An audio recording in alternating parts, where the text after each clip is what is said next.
वास्तव में समाज की जागृति के लिए शिक्षा ही सबसे महत्वपूर्ण कड़ी होती है और शिक्षा के प्रति जागरूक होना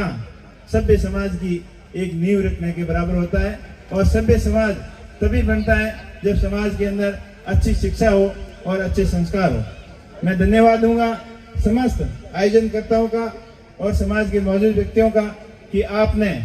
एक भव्य छात्रावास भवन बच्चों की पढ़ाई के लिए बनाया है और इस भवन के अंदर सहयोग देने वाले तमाम भामाशाहों का बहुत बहुत आभार, क्योंकि संत महात्मा हमेशा कहा करते हैं कि दान देने से धन कभी कम नहीं होता है। और आप लोगों ने भी आजमाइश करके देखा है कि दान देने से कभी कमी नहीं होती, धन के अंदर 2 गुना 4 गुना 10 गुना और 1000 गुना वृद्धि होती है। और मैंने तो आजमाइश करके भी देखा है। तो आप लोगों का बहुत बहुत आभार। और आज के जमाने में जो शिक्षा का महत्व है, जिसने अच्छी तरीके से समझ लिया उसको कोई दिक्कत नहीं आती। मैं आप समस्त समाज के बंधुओं से कहना चाहूँगा कि अपनी अपनी क्षेत्र के अंदर, अपने अपने स्कूल के अंदर बच्चों की शिक्षा के ऊपर आप विशेष ध्यान दें। अपने बच्चे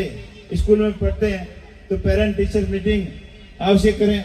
और समय समय पर बच्चों का आप पूरा ध्यान रखें, क्योंकि अपनी मारवाड़ी में कहावत है कि पूत सपूतो क्यों धन संशय और पूत कपूतो क्यों धन संशय। कहने का मतलब कि बच्चा पढ़ लिख कर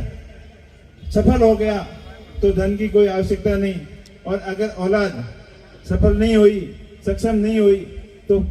धन के अतुक भंडार भी कुछ काम के नहीं। तो विशेष तौर पर पढ़ाई के ऊपर ध्यान दें और शिक्षा के साथ साथ संस्कारों के ऊपर ध्यान दें। आजकल जमाना AI का है, आर्टिफिशियल इंटेलिजेंसी का जमाना है, तो इसके महत्व को भी समझें। बच्चों को मोबाइल से ज़्यादा नज़दीकियाँ नहीं बनाए रखें और थोड़ी बहुत उनको शिथिलता भी दें, क्योंकि उनके पढ़ने लायक, समझने लायक जो AI के माध्यम से जो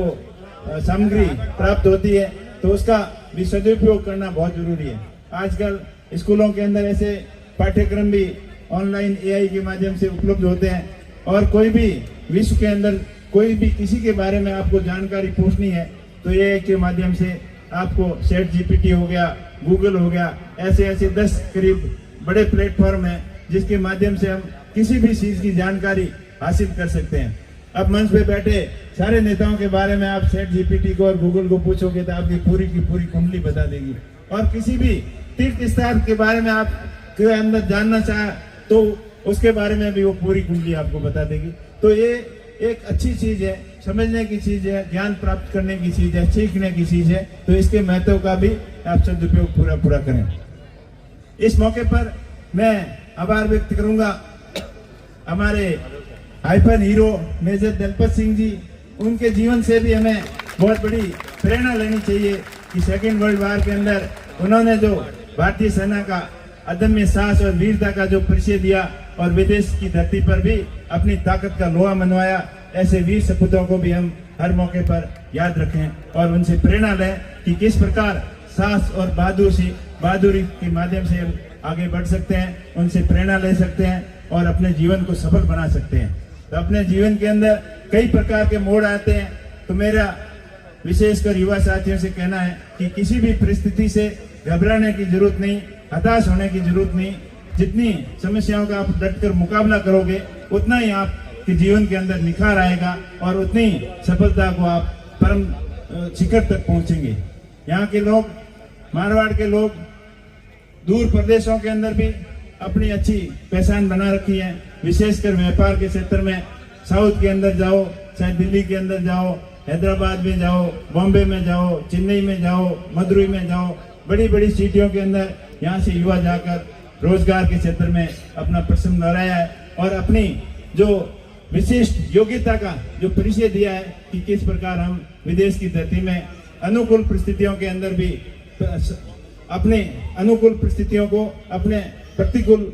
परिस्थितियों को अनुकूल कैसे बनाया जाता है, वो मारवाड़ के लोगों से ज्यादा कोई नहीं जानता। तो इस मौके पर मैं यही कहना चाहूंगा कि आप ज्यादा से ज्यादा शिक्षा से नाता जोड़ें, आपसी प्रेम भाईचारे को कायम रखें, सबको साथ में लेके चलें, और जो युवा बाहर काम कर रहे हैं उनसे मैं अपील करूंगा कि अपने साथ कम से कम 10-10 लोगों को सफल बिजनेस के अंदर कैसे सक्सेस करें, इसके बारे में भी आप विशेष ध्यान रखें कि अपने भाइयों को रोजगार दें। और जो ज्यादा वहाँ बाहर अपना अच्छा बिजनेस सेटअप हो गया है तो वो अपने मारवाड़ के अंदर वापस यहाँ रुक करें कि यहाँ पर रिफाइनरी, पेट्रोकेमिकल यूनिट और बहुत सारे उद्योगों की संभावना है। तो अपने क्षेत्र के अंदर बिजनेस को कैसे आगे बढ़ाया जा सकता है उसके प्रति भी आप लोग ध्यान दें। और ऐसे मौकों पर आप विशेष धन्यवाद आपका कि आप अपनी गाड़ी कमाई का सहयोग जिस प्रकार कर रहे हो वैसे करते रहें। और दूसरी बात मैं कहूँगा कि पढ़ाई के अंदर 10वीं के बाद में बच्चे को क्या करना है और 12वीं के बाद में क्या करना है, इसके बारे में भी आप पेरेंट टीचर की मीटिंग के अंदर चर्चा करें। और जो अनुभवी लोग हैं उनसे भी आप सलाह ले सकते हैं कि 12वीं के बाद में कॉलेज की पढ़ाई के लिए आजकल एक CUT टेस्ट होता है, तो उसके प्रति भी बच्चों को अच्छी ढंग से तैयारी करवाएं और अच्छे जो सब्जेक्ट हैं उनके बारे में बताएं। जो आज कॉमर्स का सब्जेक्ट हो गया, साइंस का सब्जेक्ट हो गया, तो विशेष तौर से इन सब्जेक्टों के ऊपर फोकस करेंगे तो पढ़ाई के अंदर बहुत ज्यादा निखार आएगा। और जिस प्रकार अपना क्षेत्र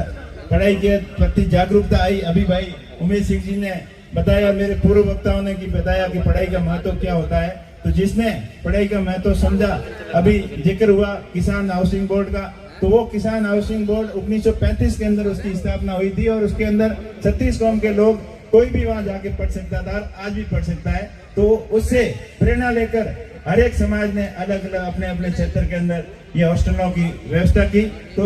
व्यवस्था करना भी एक कोई उद्देश्य की पूर्ति नहीं है, लेकिन उसको संभालना,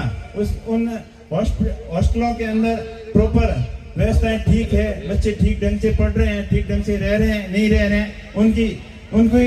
देखभाल करना भी एक महत्वपूर्ण जिम्मेदारी होती है। तो जो भी आपकी शिक्षण संस्थाएं हैं, हॉस्टल हैं, उनके अंदर पूरी देखभाल करके बच्चों के फ्यूचर के लिए, कैरियर के लिए पूरा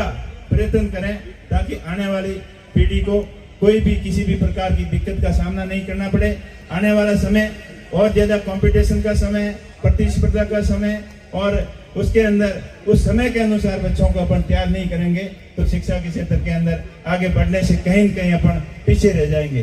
हमें प्रेरणा लें उन लोगों से जो शिक्षा के माध्यम से अपने आप में सफल हुए हैं, चाहे बिजनेस के क्षेत्र में हो, चाहे सरकारी नौकरी के अंदर हो, पढ़ लिख कर जो IPS बने हैं, IAS बने हैं, इंजीनियर बने हैं, डॉक्टर बने हैं, अच्छे बिजनेसमैन बने हैं। उनसे प्रेरणा लेकर युवा साथी आगे बढ़े, पढ़ने वाले आगे बढ़े। और जो लोग नशे के कारोबार में लिप्त हैं और जो शॉर्ट टाइम गेन के अंदर अपनी तस्करी के माध्यम से माला माल बन गए, ऐसे लोगों को आदर्श नहीं मानते हुए अपने से सफलतम लोगों को आदर्श मानते हुए आगे बढ़ोगे तो निश्चित तौर पर जिंदगी के अंदर सफलता मिलेगी। कल परसों अखबार में आया था और हमेशा अखबारों की सुर्खियों में रहता है कि फलाना तस्कर के ऊपर इतने मुकदमे थे और पकड़ा गया। परसों आया था कि 31 साल का एक युवा और 31 मुकदमे, माला माल तो जरूर हो गया लेकिन उसका कैरियर किस प्रकार बर्बाद हो गया और कितने लोगों का उसने कैरियर बर्बाद किया होगा। तो ऐसे लोगों से दूरी बनाए रखें